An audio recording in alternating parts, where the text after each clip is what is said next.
అందరికీ నమస్కారం అండి. నా పేరు విజయ్ నాగవేరు. థ్యాంక్స్ అలాట్ మన రెస్పెక్ట్స్ మన ఛానల్ అంతగా ఆదరిస్తున్న ప్రతి ఒక్కరికి చాలా చాలా thanks. Again came back with one more casting requirement అండి. ఇది వచ్చేసి మూవీ కనెక్ట్స్ ఆడిషన్ కాల్ అంట. సో డిసెంబర్ 8వ తారీఖు వీళ్ళు ఆడిషన్స్ పెడతారంట. ఉదయం 9 గంటల నుండి సాయంత్రం 6 గంటల వరకు. We are looking for male and female leads. Age limit 18 నుండి 28 సంవత్సరాలలోపు వాళ్ళు అంటున్నారు. సో ఇది వచ్చేసి ఆంధ్రప్రదేశ్లోని విశాఖపట్నంలో ద్వారకా నగర్లో ఆర్టీసీ కాంప్లెక్స్ దగ్గర లలితా జ్యువెలర్స్ ఉంది. దాని ఆపోజిట్లో అంట. సో ఇది వచ్చేసి లివ్ ఇన్ రెసిడెన్సీ అంట. లివ్ ఇన్ రెసిడెన్సీ హోటల్ లేన్లో అంటున్నారు. సో ఫస్ట్ లేన్ అంటున్నారు. వీళ్ళ కాంటాక్ట్ నెంబర్ చెప్తాను. అది దానికంటే ముందు మన సబ్స్క్రైబర్లు అడిగిన ప్రతి ప్రశ్నకు సమాధానం చెప్పడం అనేది మన బాధ్యత కాబట్టి మన సబ్స్క్రైబర్లు ఏం అడిగారంటే సేమ్ మొహమ్మద్ ఆషా గారు అడిగారండి, మీకు ఏ జోనర్ స్టోరీస్ ఇష్టం, మీకు ఏ డైరెక్టర్ మేకింగ్ స్టైల్ ఇష్టం, అలాగే రైటర్ అని అడగడం జరిగింది. ఇక్కడ సింపుల్ థింగ్ ఏంటి అంటే నాకు ఈ జర్నర్ అని కానీ ఈ డైరెక్టర్ అని కానీ ఈ రైటర్ అని కానీ ఏమీ లేదండి. ఇప్పుడు నాకు బేసికలీ సినిమా అంటే ఇష్టం. ఇప్పుడు నాకు చాలామంది నేను చిరంజీవి గారి ఫ్యాను, నేను బాలకృష్ణ ఫ్యాను, నేను వెంకటేష్ గారికి, నేను నాగార్జున గారికి, నేను మహేష్కి, నేను రామ్ చరణ్కి, నేను తారక్కి, నేను సో అండ్ సో హీరోలకి ఫ్యాన్ అంటే నాకు చాలా వింతగా అనిపిస్తూ ఉంటుంది. నాకేంటంటే మీరు సినిమా కదా ఫ్యాన్ అవ్వాలి, మీరు ఒక పర్టికులర్ పర్సన్కి ఎలా ఫ్యాన్ అవుతారంటే ఇక్కడ ఫర్ ఎగ్జాంపుల్ నాకు పర్టికులర్ పర్సన్కి ఫ్యాన్ అవ్వాలి అంటే నేను రతన్ టాటా గారికి చాలా పెద్ద ఫ్యాన్. ఎందుకంటే మోర్ దెన్ బిజినెస్ ఆయన చేసే సేవలు ఏవైతే ఉన్నాయో అది నాకు చాలా పర్సనల్గా చాలా ఇష్టం. అలాగే నాకు ఇంకొంతమంది ఉన్నారు, పేర్లు తీసుకోవడం అంత సభ్యత కాదు, కొంతమంది పేర్లు తీసుకుని మిగతా వాళ్ళ పేర్లు తీసుకోలేదని మనోభావాలు దెబ్బతింటే. కాబట్టి నేనేమంటాను అంటే నాకు పర్సనల్గా ఫ్యాన్ అవ్వాలి అంటే నాకు వేరే ఇది ఉంటుంది. ఇప్పుడు నేను ఏదైతే తెర మీద చూస్తున్నానో ఆ తెర మీద చూస్తున్న వాళ్ళు అది వాళ్ళు కాదు, రైట్? సో వాళ్ళు అలా నటిస్తున్నారు. సో అలా నటిస్తున్నారని నాకు తెలిసి కూడా నేను వాళ్ళ ఫ్యాన్ అయ్యంటే నాకంటే మూడుకుండా ఉండదు అనేది నా ఒపీనియన్. సో నేను అలా ఫ్యాన్ అనేది ఉండదు. ఇప్పుడు ఏ జోనర్ స్టోరీస్ అంటే ఇష్టం అంటే నాకు ఆ జోనర్ ఈ జోనర్ అనేది లేదండి. నేను ఫ్యామిలీ డ్రామాస్ని ఎక్కువగా ఇష్టపడతాను. అట్ ద సేమ్ టైం ఏమంటారు హర్రర్ కాన్సెప్ట్ని బాగా ఇష్టపడతాను. ఇప్పుడు బేస్డ్ ఆన్ బడ్జెట్, నాకు బడ్జెట్ బట్టి కథలు మారుతూ ఉంటాయి. ఇప్పుడు లిమిటెడ్ బడ్జెట్ ఉంది అనుకోండి, హర్రర్ రొమాంటిక్ వెళ్ళొచ్చు, లేదంటే హర్రర్ కామెడీ వెళ్ళొచ్చు. ఇలాంటి జనర్స్ అనేవి నేను బాగా ఇష్టపడతాను. ఇప్పుడు నేను పచ్చిగా చెప్పాలి అంటే మీకు అర్థం అవడం కోసం నేను చెప్తాను. ఒకసారి నా దగ్గరికి ఒక అతను వచ్చేసి, సార్ మీరు తెలంగాణ డైలెక్ట్ రాయగలరా అని నన్ను అడిగాడు. నన్ను అప్రోచ్ అయింది ఎలాగంటే మీ దగ్గర తెలంగాణ డైలెక్ట్ రాయగలిగే రైటర్లు ఉన్నారా అని అడగడం జరిగింది. దానికి నేనేం చెప్పాను అంటే తెలంగాణ డైలెక్ట్ ఓకేమ్మా, అది ఎవరైనా రాయగలరు అంటే అలా కాదు సార్ నాకు వికారాబాద్ యాక్సెంట్ కావాలి అని అన్నాడు. ఓకే అని అన్నాను. దానికి అతను ఏమంటే వికారాబాద్ యాక్సెంట్ రాసే రైటర్లు కావాలి సార్ అన్నాడు. వికారాబాద్ యాక్సెంట్ కావాలంటే ఒక పని చేసి నువ్వు అక్కడికి వెళ్ళేసి ఏం చేస్తావు అంటే ఒక అడ్డా కూలీ అనేవాడు ఎలా మాట్లాడతాడు అనేది అడ్డా కూలీ చేత రాయించుకో, కిరాణా షాప్లో వాడు ఎలా మాట్లాడతాడనేది కిరాణా షాప్ వాడి చేత రాయించుకో, సాఫ్ట్వేర్ ఎంప్లాయ్ ఎలా మాట్లాడతాడని సాఫ్ట్వేర్ ఎంప్లాయ్ చేత రాయించుకో. ఎంతమంది దగ్గర ఒక 1000-2000 మంది రైటర్లు ఇంట్రడ్యూస్ చెయ్యి అని అడిగాను. అది అలాగే సార్. ఇప్పుడు నీకు రైటర్ అంటే ఏంటి, ఒక మామూలు సీన్ని కూడా డెప్త్లో రాసి ఆ సీన్ కొన్ని ఎలివేషన్ బయటకు తీసుకురావడమే రైటర్ పని. మామూలుగా రాసుకుంటా వెళ్ళటం అనేది ఎవడైనా రాసేయగలడు. నీకు డైరెక్ట్ కావాలి అంటే ఓ పంచాయతీతో నేను వచ్చి ఒక వికారాబాద్లో 10 రోజులు స్టే చేస్తాను, దానికి కావాల్సిన ఏర్పాట్లు చూడు అన్న. ఇమ్మీడియట్గా అతను ఏంటి నాకు ఒక 3 స్టార్ హోటల్లో అక్కడ ఉండే లోకల్ 3 స్టార్ హోటల్లో నాకు ఒక రూమ్ బుక్ చేశాడు. సో అక్కడికి వెళ్ళిన తర్వాత అతను నాకు చెప్పిన కథ ఏంటంటే to the core Masih subject చెప్పాడు. మాసీ సబ్జెక్ట్ చెప్పిన తర్వాత ఇంత మాసీ సబ్జెక్ట్ చెప్పి నువ్వు నాకు ఇంత మంచి హోటల్లో రూమ్ బుక్ చేస్తే నాకు ఎలా వర్కౌట్ అవుతుంది? ఇలా కాదు, నాకు 100 రూపాయలు 50 రూపాయలు సరిగ్గా గుర్తులేదు బెడ్ షేరింగ్ లాడ్జిల్లాగా ఉంటాయి, మీకు తెలిసే ఉంటుంది. అలాంటి ప్లేస్లో నాకు స్లాట్ బుక్ చేయన్న వెళ్ళాడు, బుక్ చేశాడు. నేను అక్కడ ఒక వారం 10 రోజులు నేను పని ఎత్తుక్కోవటానికి వచ్చిన. అంటే ఇప్పుడు హీరో క్యారెక్టరైజేషన్ ఏదైతే ఉందో ఆ క్యారెక్టరైజేషన్ నేను ఫీల్ అవుతూ నేను అలా బిహేవ్ చేయడం మొదలుపెట్టాను. ఆటో వాళ్ళ దగ్గరికి వెళ్ళి అలాగే మాట్లాడేవాడిని, ఒక హోటల్కి వెళ్ళి అలాగే మాట్లాడేవాడిని, ఓ తినే ప్లేస్కి వెళ్ళి అలాగే మాట్లాడేవాడిని, అడ్డా కూలీలా కూర్చొని అలాగే మాట్లాడేవాడిని. నేను దాన్ని ఫీల్ అయ్యాను. అక్కడ యాస ఏదైతే ఉందో దాన్ని అడాప్ట్ చేసుకుని రాసేసాను. నేనేమంటాను అంటే ఒక రైటర్ అనేవాడు ఇంత కోర్గా వెళ్ళగలడు. ఇంకా మీకు ఒక ఎగ్జాంపుల్ చెప్తాను. ఒకరోజు ఏమంటారు సికింద్రాబాద్ రైల్వే స్టేషన్లో ఎలా ఉంటుంది అని చూడటానికి వెళ్ళాను. పర్సు ఫోను అన్నీ రూమ్లో పెట్టేసి సికింద్రాబాద్ రైల్వే స్టేషన్లోకి వెళ్ళాను. సికింద్రాబాద్ 10H బస్ స్టాప్ దగ్గర వెయిట్ చేస్తూ ఉన్నాను. ఒకడు వచ్చాడు నా దగ్గర. వచ్చి అన్న చాయ్ ఏకే అనుకుంటే వచ్చాడు. వాడు అడుగుతుంది నాకు అర్థమవుతుంది, కానీ నాకు అర్థం కానట్టు యాక్ట్ చేస్తేనే నాకు డ్రామా అనేది వర్కౌట్ అవుతుంది. కాబట్టి అన్న నువ్వేమో అడుగుతున్నావే నాకు అర్థం కావట్లేదు, ఇలా కాదని నీకు కావాలా అనే టైప్లో అడిగాడు. అంటే లే అన్న నేను ఈరోజు హైదరాబాద్ వచ్చిన పని ఎత్తుక్కోనికి వచ్చిన అనే టైప్లో మాట్లాడితే అచ్చా అవునా తమ్మి నీకు పని కావాలా, సరే నాతో రా పని ఇప్పిస్తా అని ఆయనతో పాటు తీసుకొని వెళ్ళాడు.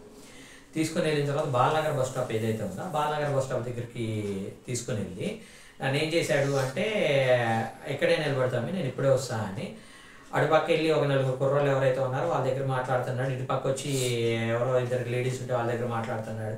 మళ్ళీ అటు వెళ్ళాడు మాట్లాడాడు. ఫైనల్గా నా దగ్గరకు వచ్చి కొంత అమౌంట్ జేబులో పెట్టాడు. జేబులో పెట్టేసి ఏం చేశాడు అంటే తమ్మి నేను ఉరుకు అని చెప్తే ఉరకాలే అన్నాడు. అన్న నువ్వు ఎందుకు ఉరుకు అంటావు, నేను ఎందుకు ఉరకాలే, చెప్పింది చేయరాబాయి నువ్వు కథలు దెంగ అనే టైప్లో ఏదో చెప్పాడు. ఆ తర్వాత మళ్ళీ వాళ్ళ దగ్గరికి వెళ్ళి మాట్లాడి నన్ను క్రాస్ అయ్యి వెళ్తూ ఉరుకు అన్నాడు. నాకు ఎందుకు అనేది తెలియదు, వాళ్ళు వెనక నుండే నన్ను కొట్టడానికి వస్తున్నారనే విషయం అయితే నాకు అర్థమైంది. అది చూసి భయపడి నేను ఏం చేశాను అంటే మనోహర్ థియేటర్ ఉంది సికింద్రాబాద్లో, మనోహర్ థియేటర్ నుండి స్టార్ట్ చేసుకుని పరిగెత్తుకుంటూ ఉప్పల్ బస్ స్టాప్ దగ్గరలో మదర్ తెరిసా స్టాచ్యూ ఉంది. సో మదర్ తెరిసా స్టాచ్యూ వరకు కుక్కల వెంట పడితే కూడా పరిగెత్తారనమాట.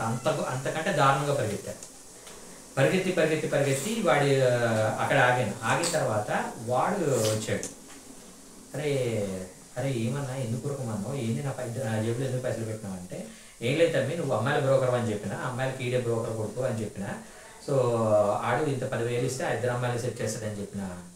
తిందా నేను బ్రోకర్ ఏందన్నా అంటే లేదరాబాయ్ అట్లా చెప్తేనే వాళ్ళ దగ్గర 10,000 తీసుకున్నా, అందులో 6,000 నీ జేబులో పెట్టిన, 4,000 నా దగ్గర పెట్టుకున్నా. అదేంటన్నా అంటే ఏం లేదు 10,000 నా దగ్గర పెట్టుకున్నట్లయితే ఇప్పుడు నేనైతే ఉరుకుతా, 10,000 పోయినందుకు వాళ్ళు దొరికినంతసేపు నా కోసం ఎదుగుతానే ఉంటారు.